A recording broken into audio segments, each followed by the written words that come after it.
Daj prst dole edícia bolestivých vecí, ktoré sa nám všetkým diali, keď sme boli deti. Ak dáš dole viac ako 5 prstov, tak to znamená, že si mal vážne problémy v detstve. Ale stavím 10 eur na to, že iba niektorí z vás dajú prst dole aj na poslednej veci.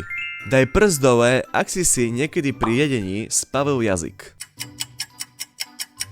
Daj prst dole, ak si niekedy omylom kúsol do svojho jazyka. Daj prst dole, ak si dal odber a like na toto video. Daj prst dole, ak si sa niekedy omylom dotkol vriacej vody.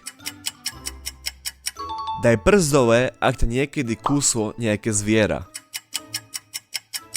Daj prst dole, ak si sa niekedy pobil so svojím najlepším kamarátom. Daj prst dole, ak si bol niekedy buchnutý opaskom. Daj prst dole, ak si mal niekedy na prste leukoplast. Daj prst dole, ak si niekedy zlomil nejakú kosť. Napíš dole do komentárov, koľko prstov ti ostalo.